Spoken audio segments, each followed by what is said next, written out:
The following audio recording has been designed for learning purposes only.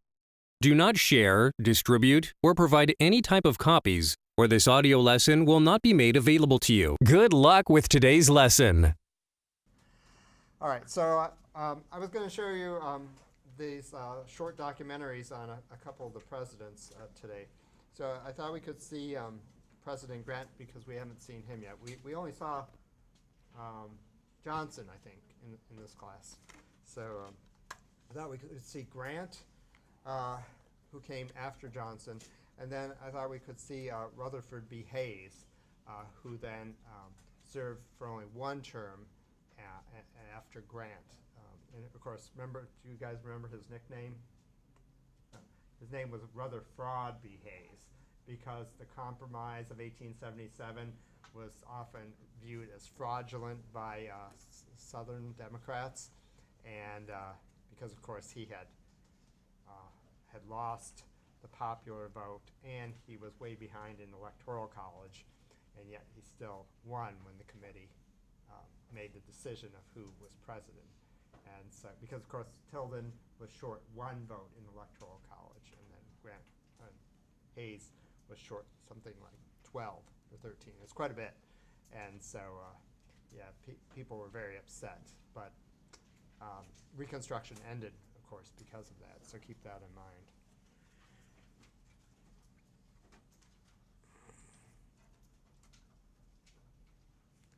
So Grant will serve as president throughout the remainder, the last 8 years of Reconstruction.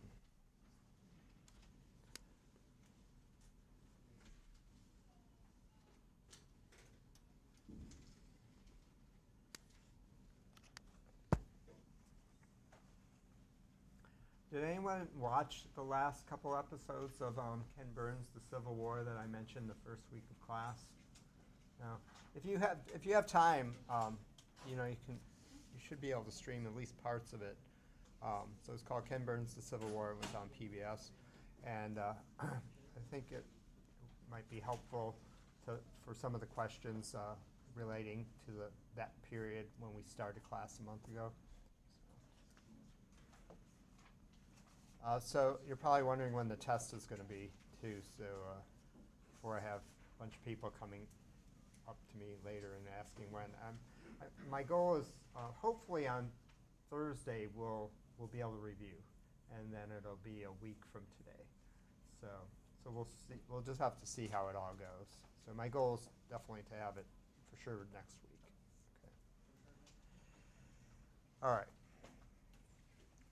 Hopefully this is doing something. I don't know what it's doing.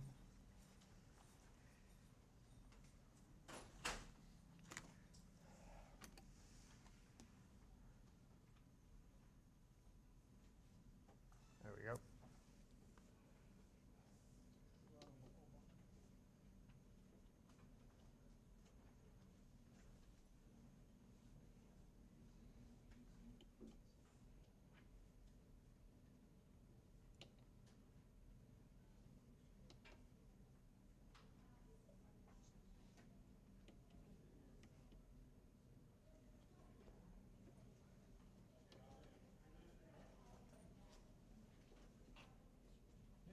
Presidency was part of a national trend.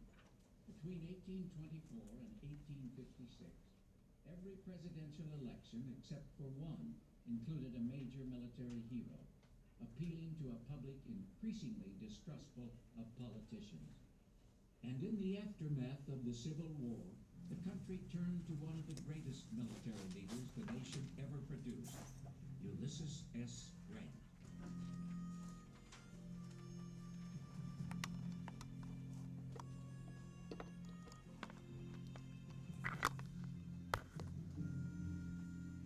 I have never quite forgiven myself for resigning the command of the Army to accept the presidency without any previous training. War and politics are so different.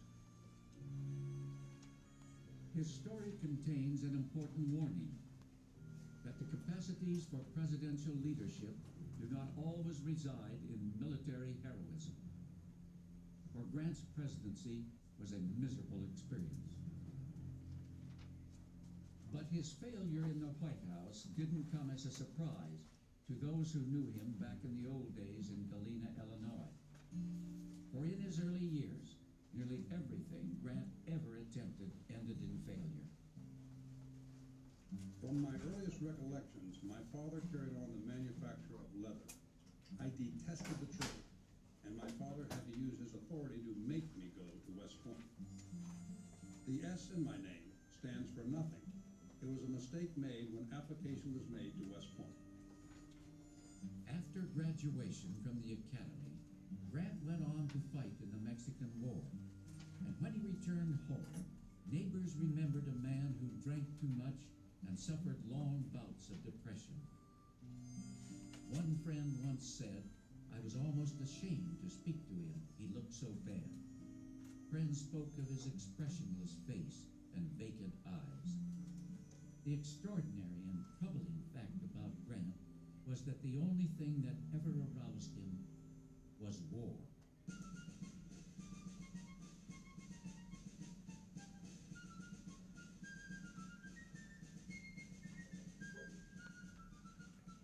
I remember my own feelings about the Civil War when it commenced. I could not endure the thought of the Union separating. It was this feeling that compelled me to volunteer. Because of public knowledge about his drinking, Grant was slow to gain a commission in the Army. But once in place, he led his men with such confidence, he was promoted to general. A successful general needs health and youth and energy. I had a physique that could stand anything.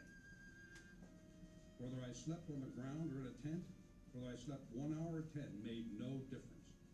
I could lie down and sleep in the rain without caring. Once during the Vicksburg campaign, charges of drunkenness were leveled against him. An aide to the Secretary of War, sent to investigate, reported that Grant was too valuable a general for such stories to be paid attention to.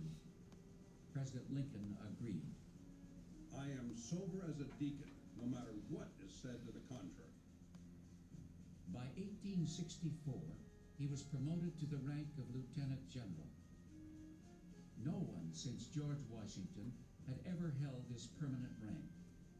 Grant now had the full responsibility for conducting war.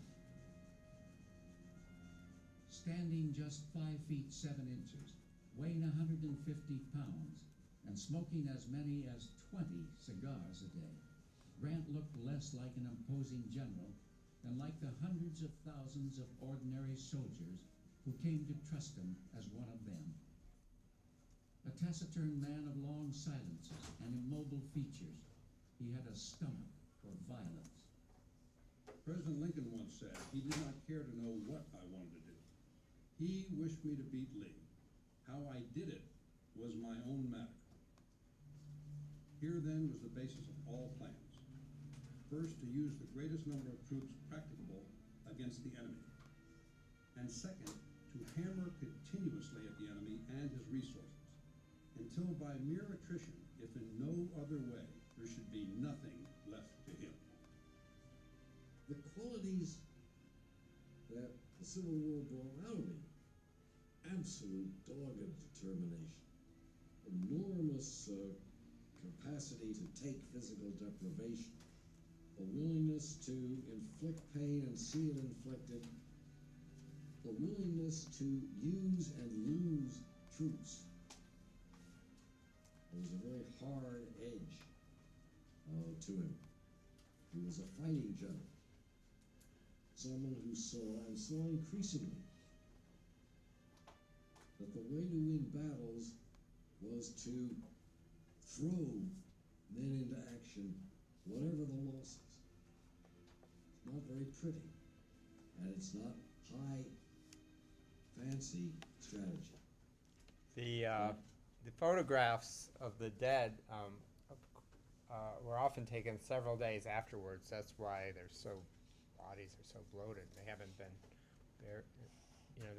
This is in the summer and it's hot, so it's really a horrible, horrible situation. It worked.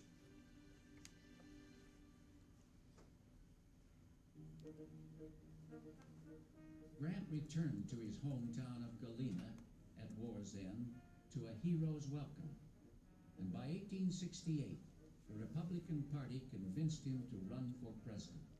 And you can actually go visit the president's house in Galena. It's a museum today. So it's not that far I away. certainly It's like never had either ambition go or overnight, taste a for weekend trip political life. to Illinois. But nothing so popularizes a candidate for high position as military victories. An adoring public wrongly assumed that Grant's proven capacity for leadership in wartime would translate into an ability to handle the job of the presidency, and he was overwhelmingly elected.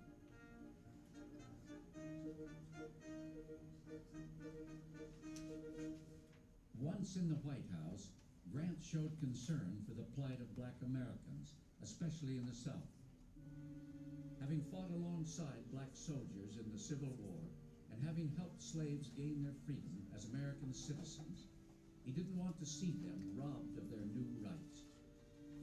My civil career commenced at a most critical time. In some localities in the southern states, bands of men, masked and armed, had made their appearance. Properly known as Ku Klux Klans, their objects were by force and terror to deprive colored citizens of the right to a free ballot, to suppress schools in which colored children were taught, and to reduce the colored people to a condition closely akin to that of slavery. Grant did his level best to carry out the legislation of his party with respect to the South. He did that without hesitation. But he got in a lot of trouble for letting one of his finest qualities, loyalty, which made him absolutely indispensable to Abraham Lincoln, lead him astray in relations with numbers of the people he appointed to high office, who indulged in the great custom of the time, which was corruption. Once he placed trust in a man, he tended loyally to keep it in a man far longer than any president should. Grant regularly ventured over to the lobby of nearby Willard's Hotel to smoke his cigars, and people learned to come by to try and influence him. He naively allowed himself to be used by so many unscrupulous individuals that his reputation was ridiculed by the press. I was the subject of abuse and slander scarcely ever equaled in political history, with charges openly made of corruption on the part of the president or those employed by him. I say I don't care for what the papers say, but I do. It was soon clear Grant possessed little of the firmness he had shown in the Army. His vision for Reconstruction was often unclear, and he vacillated on issues, even in his commitment to the problems of blacks in the South. Although he was personally honest, his administration was scandal-ridden. He was as deaf to misdoings as his ear was to music. He could barely recognize "Hail to the Chief." Mistakes have been made, and I admit, but failures have been errors of judgment, not of intent. In every instance, I acted from a conscientious desire to do what was right. Grant was never able to put an end to the graft and corruption that continued to undermine his entire presidency. And by the end of his 2 terms in the White House, every single one of his executive departments had come under congressional investigation. I never wanted to get out of a place as much as I did to get out of the presidency. But getting out of the presidency didn't end Grant's bad luck. In a run for a 3rd term in 1880, Grant failed to obtain the Republican nomination, and that loss was followed by another humiliation. Always trusting others more than he should, he became the victim of a stupendous Wall Street fraud, which left him utterly bankrupt. Financially, the Grant family is ruined. Desperate to provide for his wife and children, he took the advice of his friend Mark Twain and began writing his memoirs as a source of income. But he had barely begun work final crisis threatened. During the summer of 1884, he was eating a piece of fruit. He grabbed his throat and exclaimed, "I think something has stung me from that piece." Grant's cigar habit had caught up with him. He had throat cancer. And within a year, as he worked furiously to complete his memoirs at a cottage in the Adirondacks, Grant knew the end was near. There could not be a hope of going far beyond this time, he confessed. It is nearly impossible for me to swallow. It pains me even to talk. I can feel plainly that my system is preparing for dissolution in 3 ways.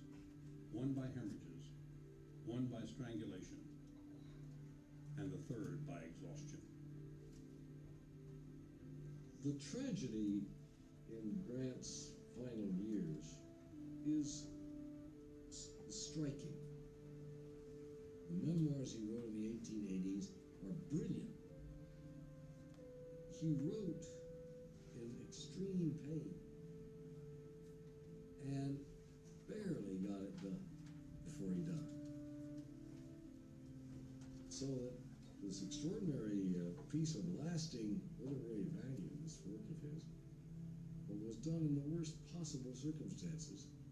But he was a loyal man, and he was loyal to his family, and he had to provide for them, and this was the only way he could do it. So he forced himself to stay alive until he had it done.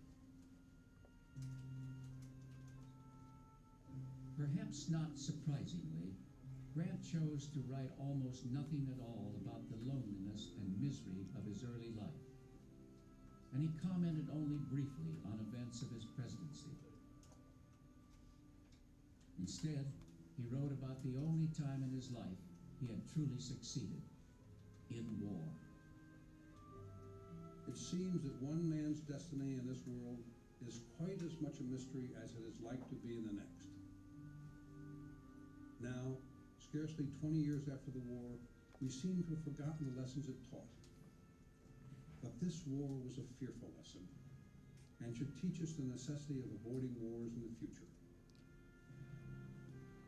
The condition of the colored man and the question of suffrage remains one of the grave problems of our future. But I feel that we're on the eve of a new era when there is to be great harmony. I cannot stay to be a living witness to the correctness of this prophecy, but I feel it within me that it is to be so.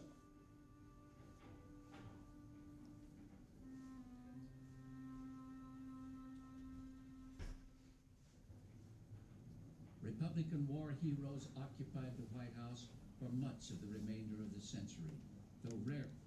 So that's Grant, and clearly I'm sure he would not have thought that change would have taken so long when he made that statement there at the end of his life. And then the second and last short documentary we'll see is on Rutherford B. Hayes.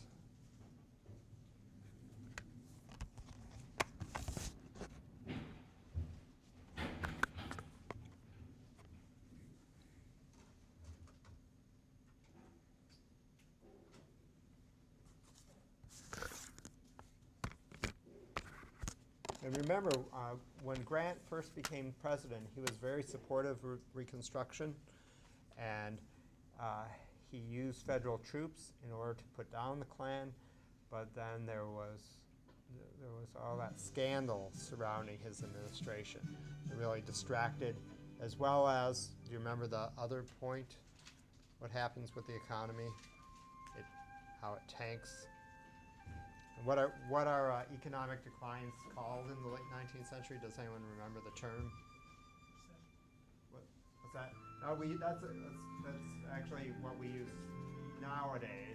Or actually, they use the term panic. So they would call it by the year that it started. So in this case, the panic during the Grant administration began in 1873. So the Panic of 1873.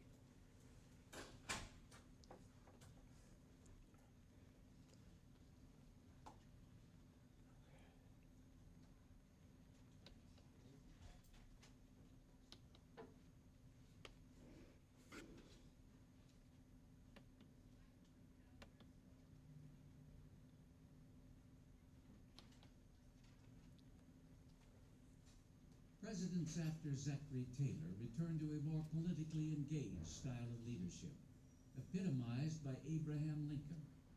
Not until 1876, the year of the nation's centennial, did there arise another president so determined as Adams and Taylor to go it alone. He was a Cincinnati politician named Rutherford B. Hayes.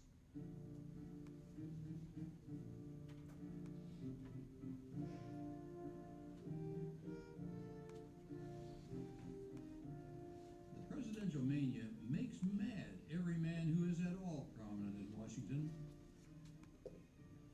It never seemed to me worth the cost of self-respect, of independence. All his life, Hayes was hard-working, methodical, and impeccably honest. So pristine, James Garfield once said, no nickname can be pinned to him. He saw himself as nothing more than a nonpartisan public servant. So right there is very ironic because, of course, he was extremely honest, and yet the way he came into the presidency was extremely controversial. There was this constitutional crisis in which there was no determined winner for months, throughout the entire winter of 1877. The election was in November. It's only 2 days before the inauguration on the 2nd of March that the committee actually finally says that Hayes is the winner. So even though he had strived to be an extremely honest person, and he truly was, and he even said that he would not run for a second term so that, he would try to heal the wounds that had been inflicted throughout the war and the Reconstruction process, and yet he gets nicknamed Rutherford B. Hayes, just the opposite of his actual personal character. So. Rutherford B. Hayes was a man of great respectability, considerable approachability, not flashy. Rutherford Hayes is one of the least memorable individuals to occupy the White House. What's memorable about him are some of his policy stances, not his personality. He was very much an idealist, I think, in his desire to cleanse the taints that had infected his own party in terms of corruption that had been characteristic of parts of the Grant administration. He had a strong sense of the independence of his office. John Adams was a hero of his. Like Adams, Rutherford B. Hayes traced his lineage back almost to the Mayflower. His lifelong commitment was not to be intimidated by anything or anyone. I discovered that my chiefest obstacles were in myself. That if I could master myself, all other difficulties would vanish. At Harvard Law School, Hayes rose to the top of his class, and once back in Ohio, he became known as a lawyer of unquestioned integrity. In 1852, he married Lucy Webb and settled down to have 8 children and to lead what Hayes hoped would be a quiet and disciplined life. But on April 12, 1861, Fort Sumter was attacked by South Carolina troops, and Hayes's orderly lifestyle came to an abrupt end. My feelings were that this was a just and necessary war, and that I would prefer to go into it, even if I knew I was to be killed, than to live through and after it without taking any part in it. Hayes rose rapidly through the ranks to brigadier general, and during the course of the war, he was wounded 5 times. My first wound, a shell fragment hit the right knee, and I feel it yet. But I never enjoyed any mode of life as much as I did the marches and campaigns of Western Virginia. His leadership qualities got him noticed. When he was approached during the war to campaign for public office, Hayes exclaimed, "An officer who at this crisis would abandon his post to electioneer for a seat in Congress ought to be scalped." Despite his objections, was elected while still fighting in Virginia, and after the war served in Congress. He went on to be elected 3 times as governor of Ohio.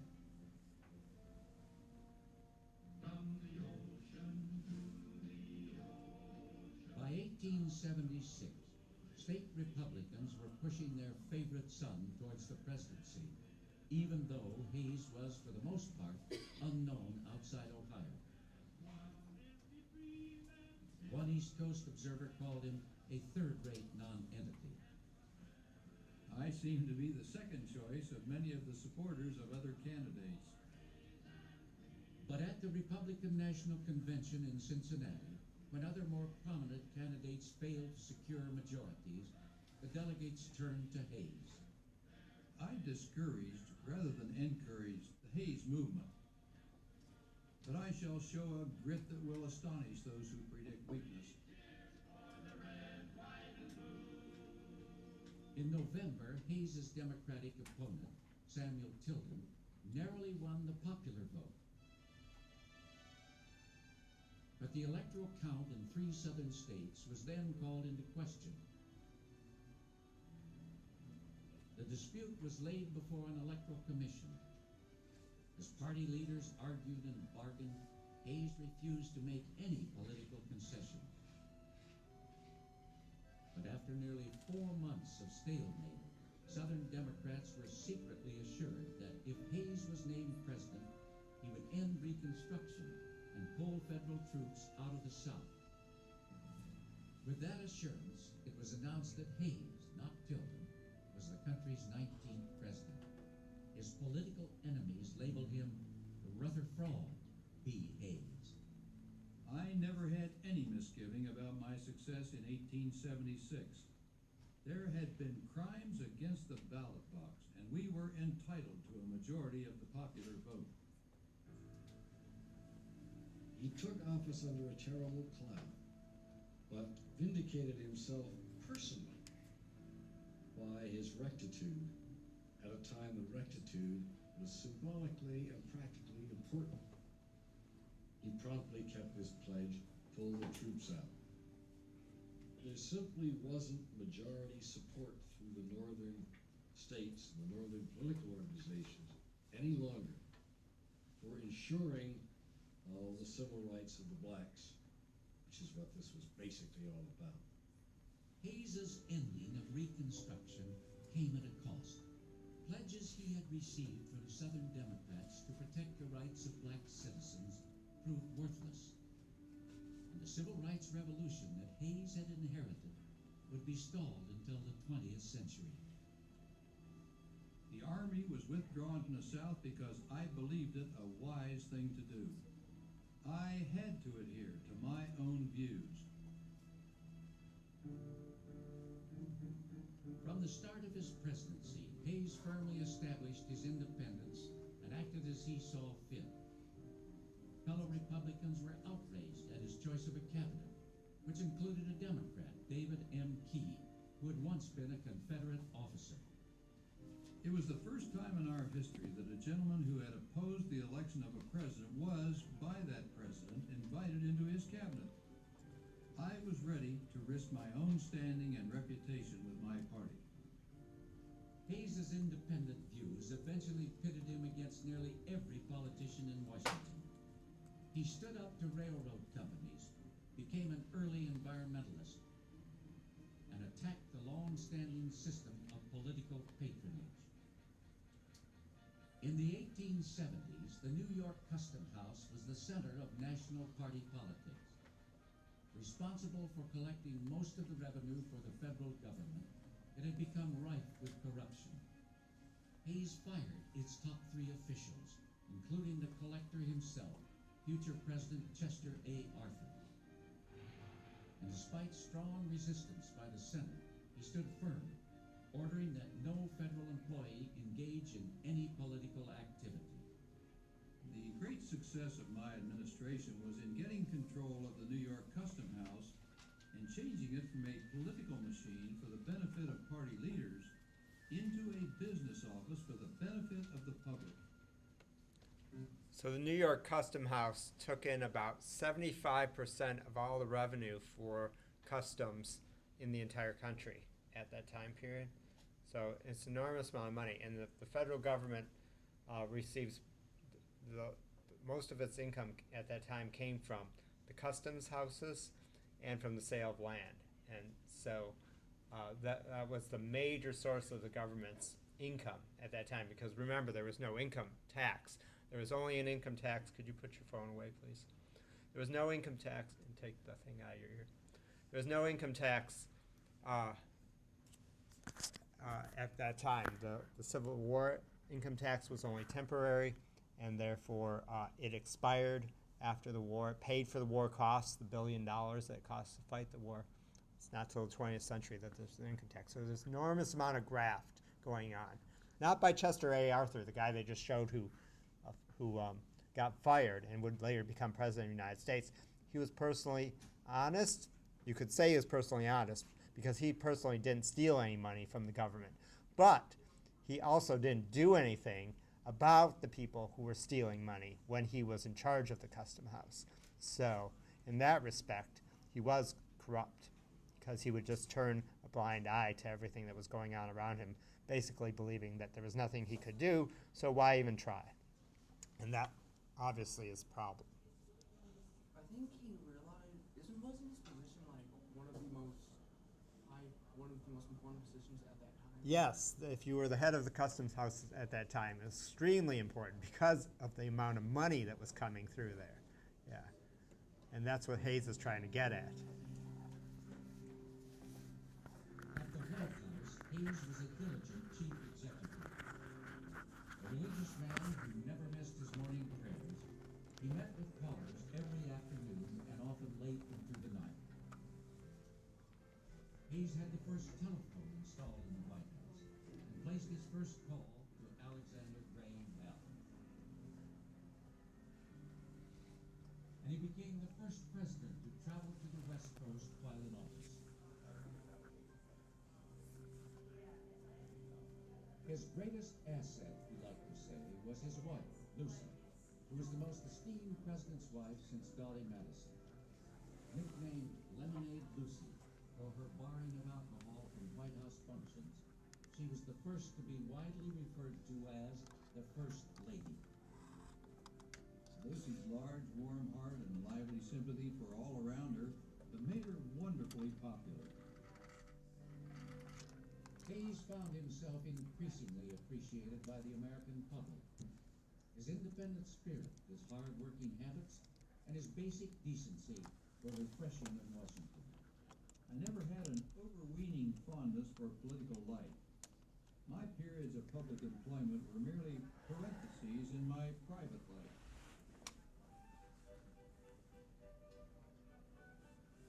Hayes had promised upon entering office that he would seek one term only, thus freeing him, he said, to be thoroughly independent in all his actions. When friends tried to convince him to run for a second term, he adamantly refused even to consider it. Hayes managed to accomplish much of what he wanted. He made the Republican Party a great deal more respectable than it had been in the period after Grant.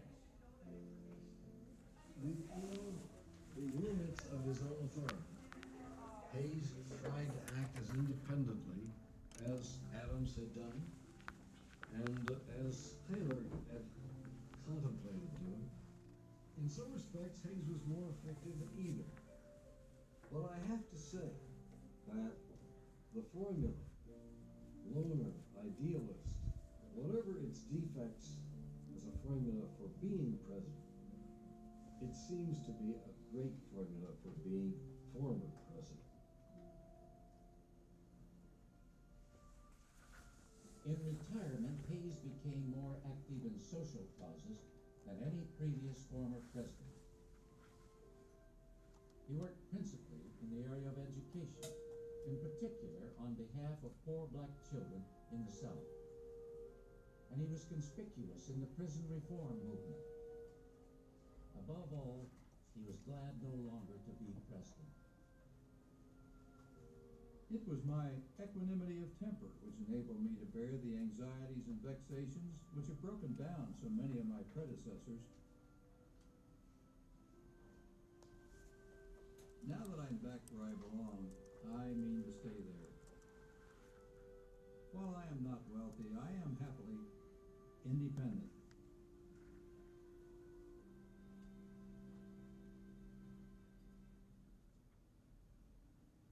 Of all the presidents who came after Hayes, the man who most resembled his personal style was a Southern governor who hated politics as usual.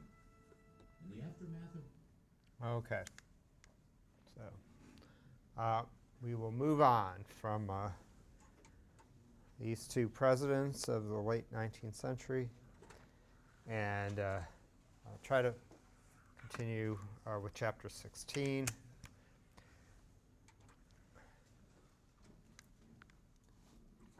So as I was talking about the other day, you guys are going to have to remind me exactly where I left off. So I was talking about the robber barons and Standard Oil. I think we saw this. Does that look familiar? Yeah. Andrew Carnegie's steel. Carnegie, one of the robber barons of the late 19th century. There's something that's robber baron is a term that's very commonly used for wealthy industrialists of the late 19th century. Oftentimes you could say, though, sometimes they would use the term depending on what you made your money in. If you made your money, say, in mining, and you made it in copper mining, they might say you were a copper baron, was a term as well. So sometimes they would associate with the exact industry that you had made your fortune as well. But for our purposes, make sure you remember that robber barons were these wealthy industrialists who made their money often through industry, but with Some questionable. thank you very much. Very questionable means often, yeah, because of the way that they treated their workers at that time. They felt they had no responsibility to their workers. And so that's one of the main points that I think you should remember about this chapter, is about how poorly the majority of American workers were treated at that time. Now, certainly there's a lot of good things going on with the growth of industry. It meant that you created a whole new level of workers that was middle management. And so that ends up being the section of workers who do fairly well. They do get paid a decent amount. They can afford to send their children to school and build a nice house and live well. That they don't have to send their children, out to work. Their wife doesn't have to go out to work. So in that respect, that's a pretty good situation. I mean, of course, you can always find fault. American society is not perfect. That's what we're covering in the late 19th century, of so many of the political and social problems. And it is good on the one hand that if a middle class man has a job and can allows him to support his family in a good manner. But women didn't have it easy at that time. They couldn't vote. When they marry, their legal rights essentially go to their husbands. If you had property, your property goes to your husband, and your money goes to your husband at that time. He's in charge of all that. So you really don't have many rights at all at that time. Women are extremely constrained in what they can do because they can't work. If they're middle class, it's not necessarily seen as being appropriate. So it's very uncommon. You do see it happening sometimes. I actually am on a board of directors at a small museum where the husband and wife were both musicians, and the wife actually gave piano lessons at home, voice lessons at home. And so that was somewhat unusual that she was still working while she was married. But overall, most middle-class women did not have a lot of options. The clothing that they wore was very restrictive, which I talked to you about the slipper chair the other day and just what that meant for women at the time. And so women were very, very restrained and often physically felt that. There was something called hysteria. Has anybody ever heard of hysteria? You've heard of hysterical people, right? But in the 19th century, literally, what they would say is women suffered from hysteria. It was very common that women would, essentially what we would say, have a breakdown. And that was a concern within society. In the 1893 World's Fair, they were concerned that women might throw themselves out of the Ferris wheel. And so they made sure it was all gated up and locked so that they couldn't do that. Women were known to throw themselves under streetcars or take to their rooms for weeks or months at a time because of these breakdowns, which they called hysteria, happening. But you can also see that why? Because they did not have really any outlet. And for the most part, women were not even allowed to leave the house at that time on their own without a male chaperone, which I do think I brought up before. And when I was showing you, I talked about the department stores, which was the one outlet that women could go to a department. Maybe I didn't get to the department stores yet, did I? But anyway, Yeah, I think you did. I did. So the department stores were seen as safe places, and so that was the one outlet where they could go without a male chaperone if you were a middle class or an upper class woman in the last decades of the 19th century. So that's a little bit about the plight of women at the time. So I think I may have ended somewhere around here with the pictures of the J.L. Hudsons on the left. Can someone like say yes or no? This doesn't look familiar. Okay, so so the department stores, I think I may have ended right around here, was you know, some place where not only women could go, but people could go and buy things which they never even dreamed of, which was quite extraordinary for the time. So all these manufactured goods, both being made here in the United States and from other places around the world, are being sold. And so that's quite significant. The window shopping and displays in the large department stores, so many people walked in those days or took streetcars, so they had a lot of time to look in windows in the department stores, so they're great for advertising as well. People anticipated the new designs, what was going to come out, what was being sold. During the holidays, you see elaborate window displays, and they're sometimes referred to as palaces of desire. And so you have this consumeristic society which has developed now because of the department store and the mail order catalogs, very much like today, in which so much is available to us that in pre-industrial society could never have been afforded by the majority of the population. And so people's lives changed dramatically. Well, of course, today we take things for granted, like being able to go to a store and buying ready-made clothing, where that's a complete novelty at the time. And not everybody can buy ready-made clothing in those days, but nevertheless it becomes available, which is quite extraordinary. Buying entire suites of furniture, like I mentioned when I talked about furniture last week. And so, people's lives were so much different at the end of the 19th century than they had been at the beginning of the 19th century. And then every city had its own department stores, sometimes 2 or 3.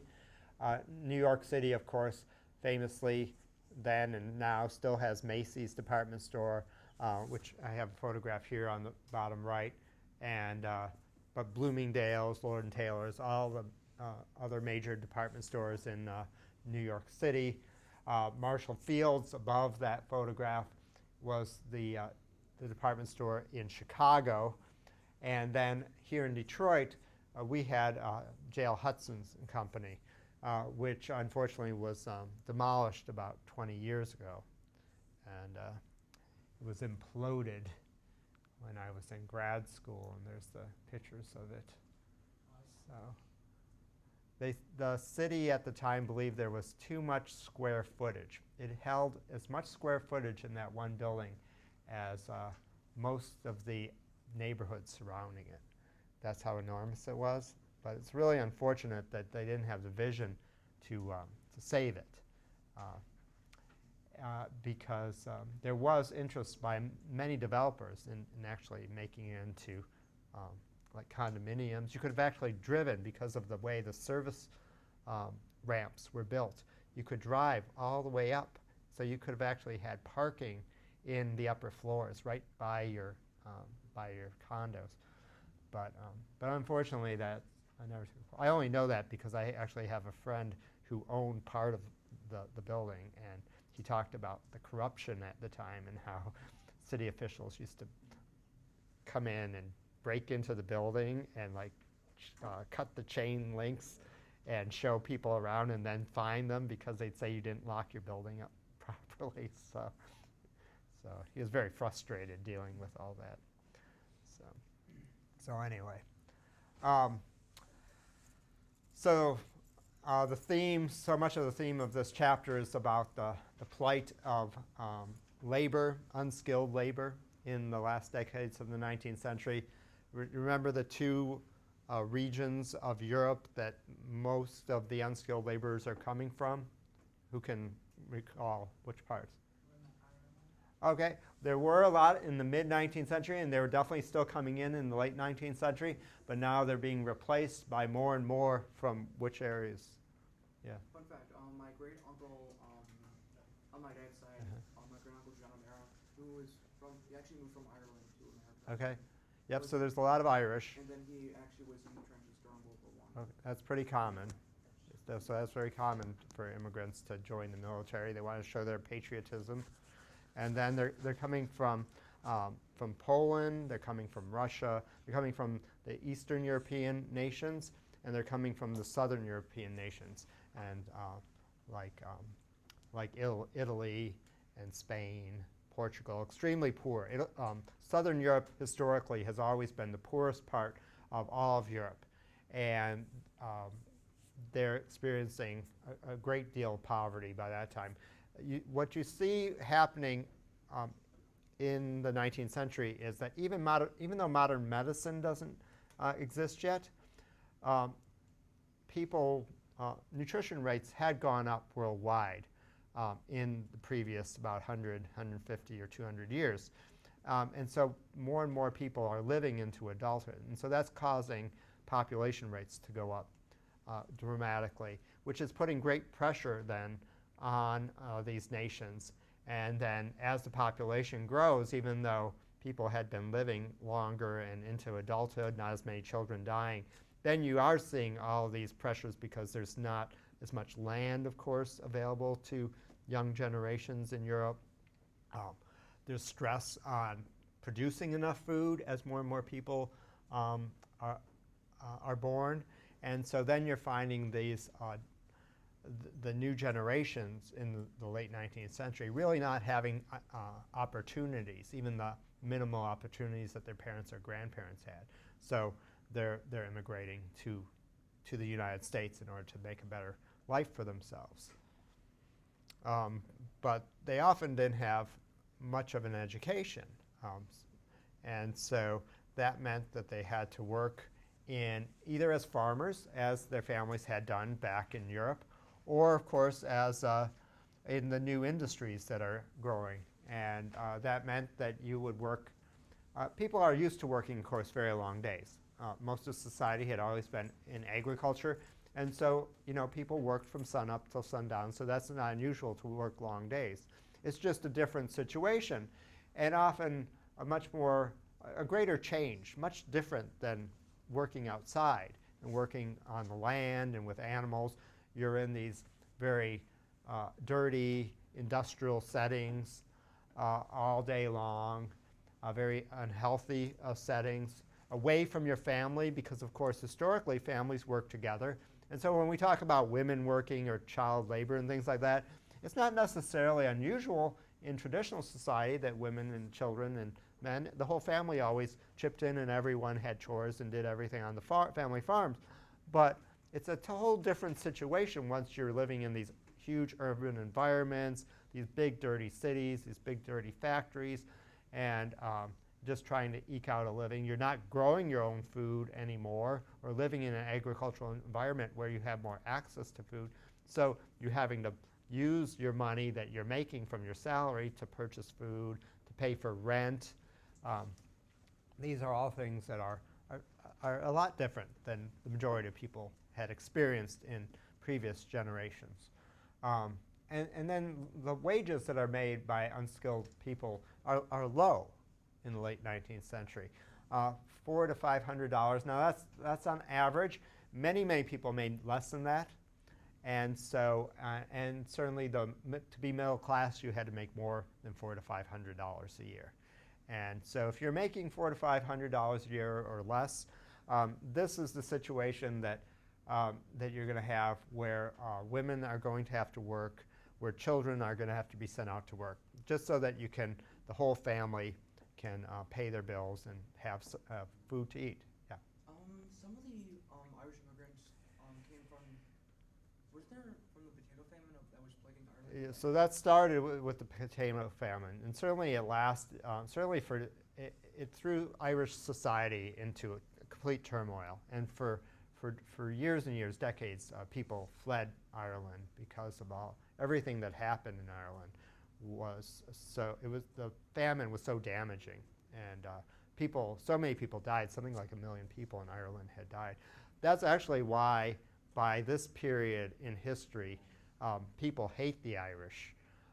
There had always been Irish immigrants in small numbers before the mid-19th century and late 19th century, but they were always of a higher social ranking. They had more money, and so they were always tended to be well respected.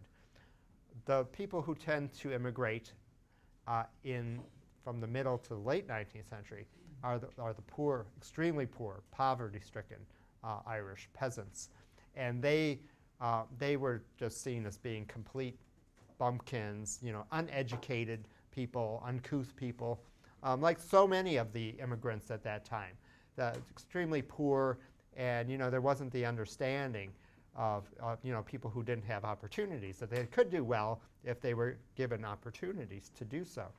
And so there's a great deal of prejudice towards Irish and towards the poor in general at this time. Then again, And potato was their main source of income. it was actually in British law. Basically, there were a lot of foods you couldn't even grow if you were poor, that it was actually illegal. I only learned that when I was in Ireland a few years ago. And so the main source of their livelihood to survive was the potato. And when it did not, it would rot, was what happened. The blight meant that it grew fine, and when they dug it up within a few hours, it turned black. And people tried to eat it, and they became violently sick from it. So so people hated the Irish. And actually, there used to be signs, even in the 19th century, where they'd say, help wanted, Irish need not apply. That's how much prejudice there was. But I'm 27% Irish. Good. There's more Irish people in the U.S. than actually living in Ireland. That's how much what the potato famine caused about migration around the world for the Irish. Many went to other countries as well, but largely to the United States. So here's a picture of some kids making brooms. Children worked in all kinds of industries because, of course, it was cheaper to pay children than adults. Men, of course, made the highest wages. Then women were paid less than men, and then children less than women. Now this is a photograph showing women at work in one of these big corporations that has grown up in the late 19th century.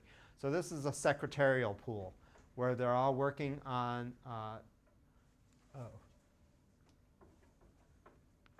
actually, sorry. I thought this was one of my other pictures that I had.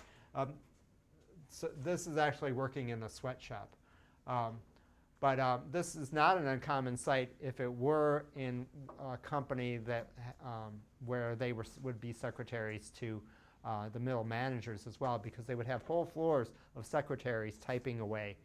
But in this case here, it is a sweatshop, which these big companies that made ready-made clothing were commonly located in New York City. And still there's the garment district even today in New York City. But of course, most of this type of work has moved overseas in recent decades. So this would be a job that would be available to unskilled women at the time. It would be an acceptable job for a woman to do because there's not a lot of jobs that are available to women in the 19th century. This is one. Being a maid is another one.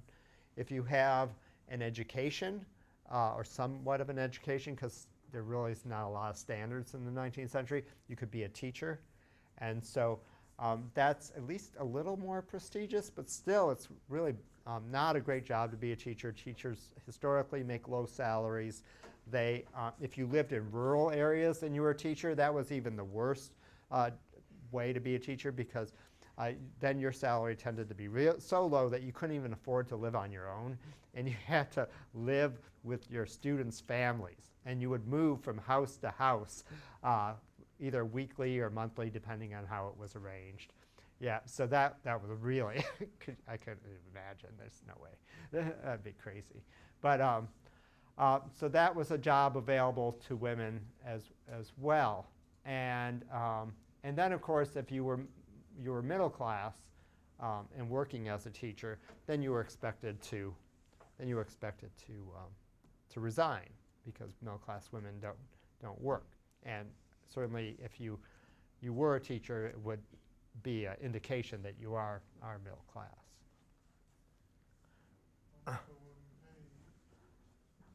I mean, I have charts. I can't tell you exactly offhand, off the top of my head, how much everybody made. I actually do have charts that I could probably bring in if you guys are interested of what people made at certain times. So housing, how did unskilled workers live in the 19th century? Well, if you lived in the industrial cities, you tended to live in overcrowded neighborhoods. Often houses that had been built decades earlier were converted as people moved to more fashionable neighborhoods. The older neighborhoods got converted into rooming houses or tenements. They were divided, often people renting different floors of what had once been a single-family house. Sometimes even the attics were converted into living space. I mean, not unusual. I mean, as a student, I mean, obviously I was just a student, but attic conversions are common, but it's not generally nice. It's just very bare minimum. People sharing overcrowded spaces, often without any of the modern conveniences. Often maybe not even running water yet, depending if these are old neighborhoods. Certainly you start to see more of that plumbing and water systems being put in the major cities around the country in the last decades of the 19th century because of the concerns of disease, which is a huge problem in cities because people live so close together. Disease can spread very quickly, and then you can have these huge outbreaks where people are dying from a variety of horrible diseases. But outhouses still, or if they're living in tenement apartment buildings where they may have running water. Certainly it is becoming more and more common to have running water and having indoor plumbing, so having an actual bathroom with a toilet. But many times these tenement apartments, it's not like you're going to have a bathroom in your apartment. These apartments are often one or commonly 2 rooms deep, especially in New York City, they're often 2 rooms, but which serves as kitchen, living room, bedrooms, whole families crowding in to these small spaces. And then on the hallway, down at the end of the hallway, there would be 1 bathroom. And you might have 10, depending on the size of the building, 10, 15, 20 small apartments, and then everybody living in those on that floor, all sharing the same bathroom. So, if you're complaining because you grew up and you have a bunch of brothers and sisters and you have to share the bathroom with them, imagine what these workers in the cities had to deal with in the 19th century. Families, like I've been saying, really could barely get by, and everyone was doing their bit. Children were out working, and this is just a really sad photograph taken at the turn of the 20th century depicting the plight of the poor.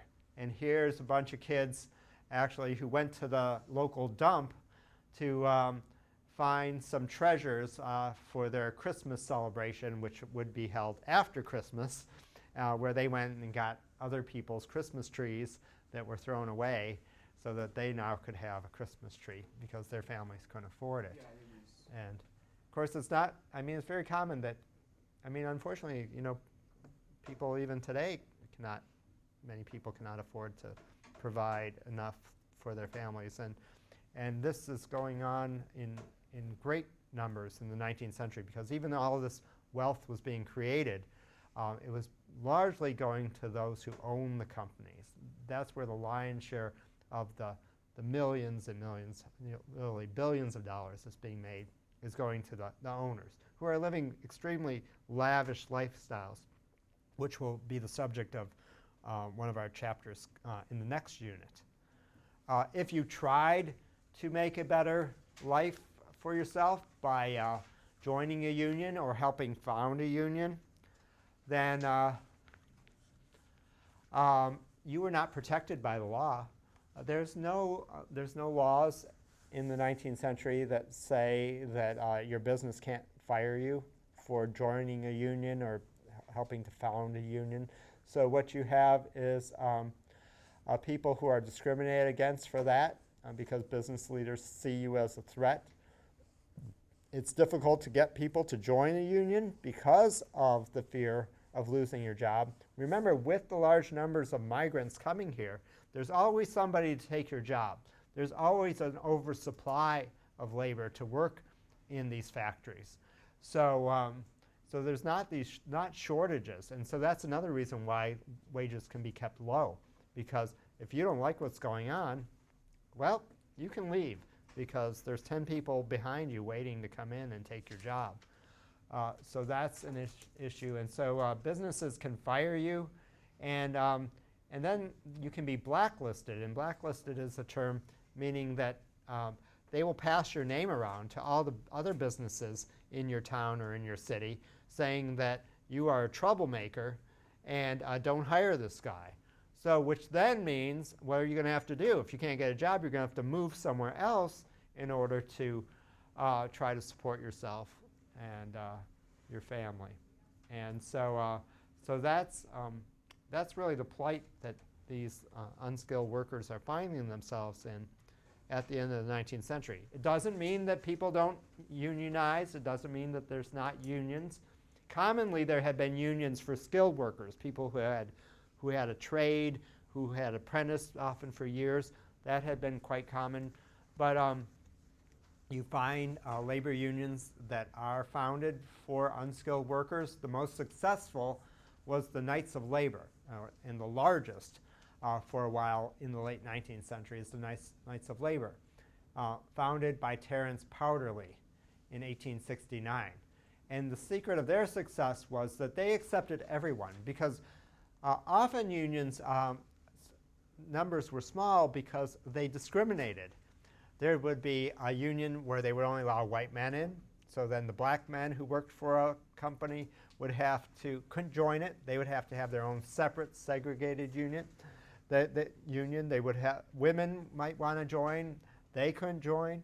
So, so the Knights of Labor says everybody can join. If you're white, if you're black, if you're a man, if you're a woman, you can join. And that led to the Knights of Labor having the largest membership for a union representing unskilled workers in the late 19th century. In 1886, they had 730,000 members, and they were calling for, like many at the time, for shorter working days. They were asking for an 8-hour workday, which was really seen as, you know, stretching the limits at that time, because no business owner at that time believed an 8-hour workday was a reasonable workday. 12 hours was seen as a good length. You do see laws, though, being passed in the 1880s, Michigan for one, that made the 12-hour workday illegal. Michigan does go to a 10-hour workday in the 1880s. So there is this thought that workers do need to have more time, off time, to be home, dealing with family, and they're, just recovering from the enormous amount of physical work that you're doing in these factories. Equal pay for workers, quite extraordinary as well that they're advocating for. So men and women making the same wages. It was only a few years ago that a law was passed, the Libby, I think it's the Libby-Ledbetter law, that made wage discrimination completely illegal. So that was about 5 or 6 years ago, maybe a little longer now. But I know it's under the Obama administration. Congress passed it. So established a State Bureau of Labor. So, and you often find this is that when people want regulation or want government oversight, you tend to see it initially asking it on a local level, whether it be by a city or by a state. Because people tend not to yet expect that the federal government is going to do too much. Because historically, the federal government is small, doesn't have a lot of money, doesn't believe in spending a lot of money, being involved in people's daily lives. So you'll see, so you see them asking that their state labor bureau be established to oversee what's going on in business, in these factories. And then prohibiting child labor. Part of the reason for prohibiting child labor is not necessarily just that, oh, it's bad and kids should work and go get an education, but that it's actually affecting adults, because the more kids that were working, the less jobs there were for adults to have. And so the labor unions want, at least in part, to get rid of child labor, because in order to provide more jobs for the older people. The Knights of Labor, though, would run into a huge problem in 1886, just at the time that their membership reached its highest point. The local chapter of the Knights of Labor decided to go on strike at the McCormick Reaper factory. The McCormick Reaper factory made these machines that would cut down grain, wheat. It could be hooked to a horse, and it could cut down massive amounts of wheat, as opposed to the old-fashioned way where you have to cut it down by hand, and which meant, of course, that American grain producers, farmers, could produce more and more grain, because harvesting, was not going to be as labor-intensive. Well, they go on strike, and there's an incident that occurs in which the strikers have an altercation with the laborers who were hired to replace them, known as scab laborers. And so the scab workers were coming out, the strikers are there, and they get into an altercation, and it then leads to a situation in which there's a big rally held in a square called Haymarket Square for the workers and for the injured workers and those who are, the police had become involved initially as well when the altercation was going on. So there's a rally being held for the people who were injured in that altercation. And it was in Haymarket Square. The mayor of Chicago, his name was Carter Harrison, came out to talk to the workers. Carter Harrison is kind of, is really interesting because he's really seen as a man of the people. Like, he's supporting these workers at a time when it's not necessarily, something that politicians are supportive of, as like the little guy. And so Carter Harrison makes a speech, and then he leaves. And no sooner does he leave, but the police force of his city that he's in charge of, they all move in to break up this rally. And as they're doing that, somebody throws a bomb into the midst of the police and the striking workers. And so 7 police officers are killed, 4 workers are killed, and nobody knows who did it. But the public and the police department are out to blame it on somebody. So they blame it on the union leaders, who are also anarchists, and so they arrest the 8 union leaders who were standing on the platform where Mayor Harrison had just been, even though there's not one eyewitness saw anybody up on the platform throw a bomb. So clearly the bomb came from somewhere in the crowd. But it didn't matter, because there's so much outrage about what's going on. They just go and arrest these people, and they put them in prison, they bring them to trial, and they're found guilty. 7 are sentenced to death, and 1 is to life imprisonment. And in the end, 4 die. 5 die. One commits suicide before they can actually hang him. How come 7 were sentenced to death and 1? Yeah, I don't exactly. I haven't actually read the jury's findings, but yeah, that's a good question. I need to look that up because it's a very good question, but I can't answer it. So they hang 4 of them. The one guy commits suicide. I do know how he committed suicide, though. He had a friend smuggle an exploding cigar into his cell, and he blew himself up. That's how he killed himself. So it was pretty gruesome. In 1893, the guy who was sentenced to life imprisonment, and then one other person who still had yet to be hanged, were still alive. And there was a new governor of the state. And the governor of the state, actually, so there's 2. This is a typo. Sorry. 2 that were still alive. The governor of the state said, and I'll paraphrase, but even anarchists had the right to a fair trial. And it was clear that they were not fairly tried. There was no evidence against them, and yet they were found guilty, and look at how many people lost their lives because of it.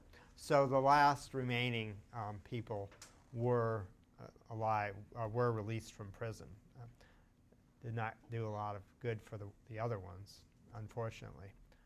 With all the bad publicity that came out of the Haymarket Square riot, sometimes it's called the Haymarket Square incident because it's technically not a riot, but that's what it was labeled in the newspapers at the time.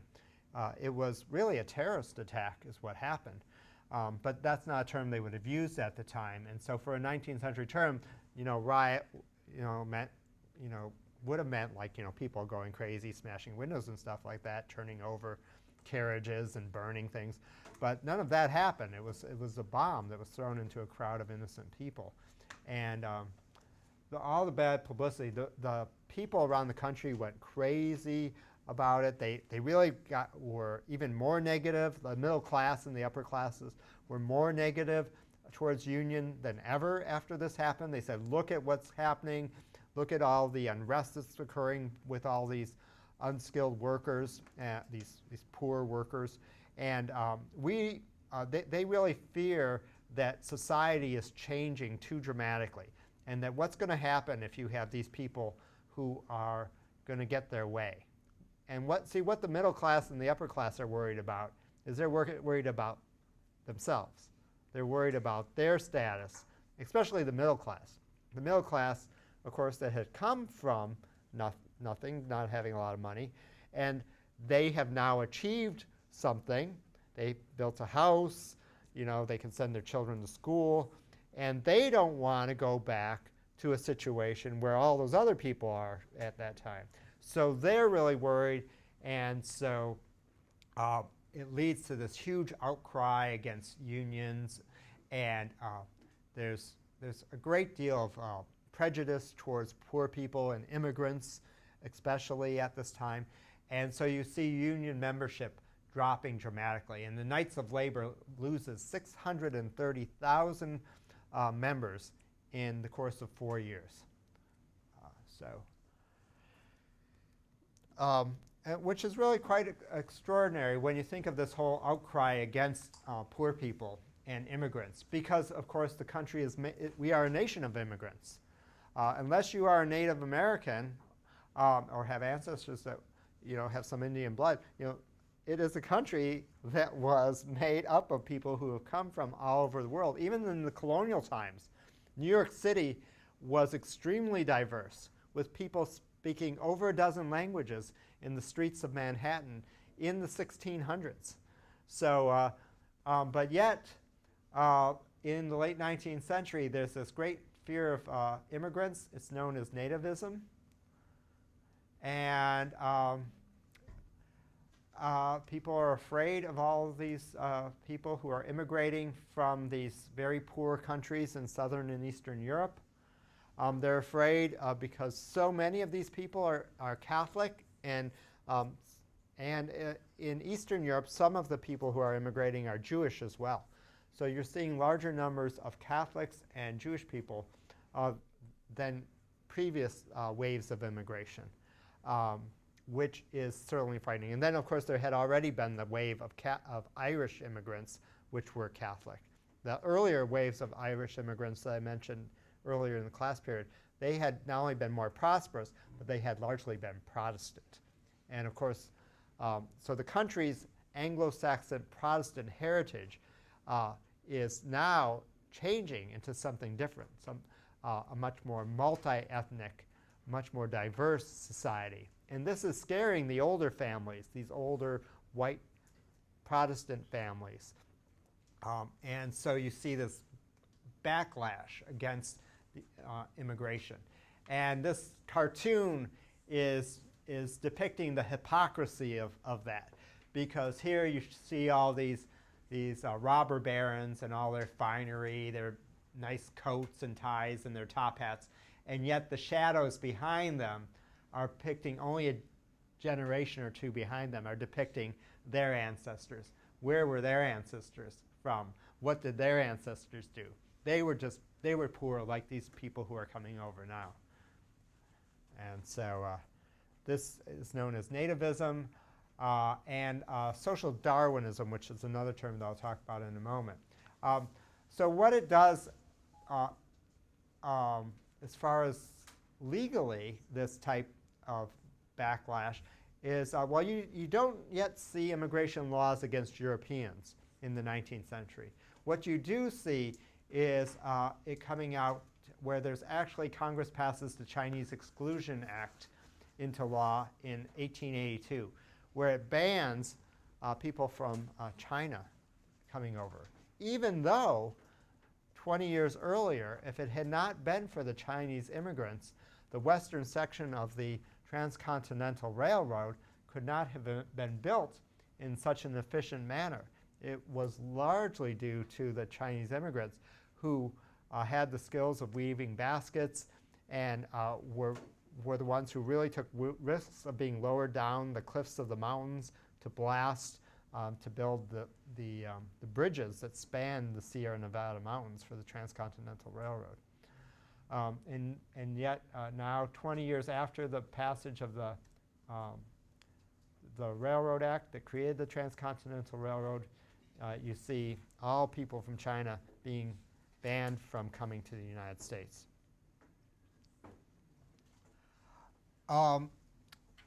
White Anglo-Saxon Protestants actually believed that there was a hierarchy that had been preordained by God.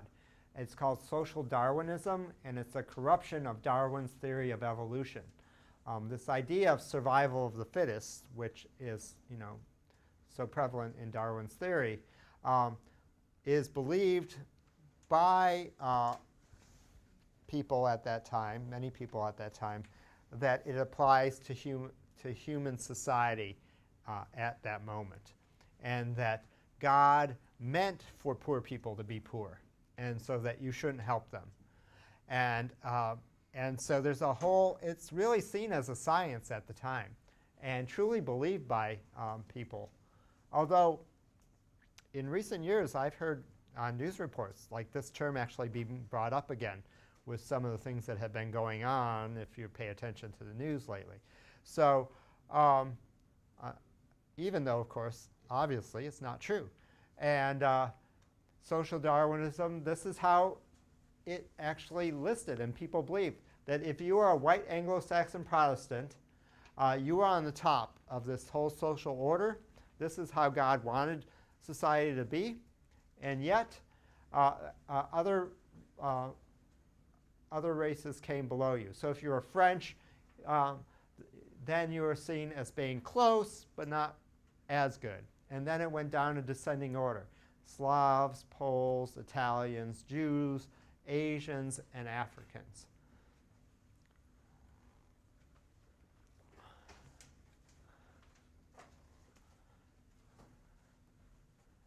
And this led to many people believing that why should they support charitable organizations or try to improve the lives of people who are not so fortunate, because they believe that since they believed that this was true, that they would just be throwing away their money. And there's, of course, this belief amongst people, white Protestant religions, that God rewards the good Christian people, and if the more money you make is a sign of God rewarding you. So there's this whole belief that why should I help someone who's in a less fortunate circumstance? And so if the wealthy and powerful, they were the fittest, and with innate intelligence, strength, and adaptability, and therefore the poor are unfit, and there's no reason to help the poor. So it was seen as being unnatural, but according to Darwin's social Darwinism. I find that highly ironic, to be honest. It is, well, now certainly there were some wealthy people who did not believe in this. Andrew Carnegie grew up extremely poor. His parents were weavers. They were put out of business by the Industrial Revolution, modern machinery that could make cloth in these huge factories. And he goes on to become one of the wealthiest men in the country. And he did fund charitable organizations such as building libraries. But poverty and homelessness were everywhere at that time. And it was, here's a picture showing these young kids sleeping over a heating grate, trying to keep warm in the winter, and being so poor that they don't even have shoes. And so clearly kids in a more northerly climate even, not wearing shoes. I know I showed you those pictures of kids in the south. And so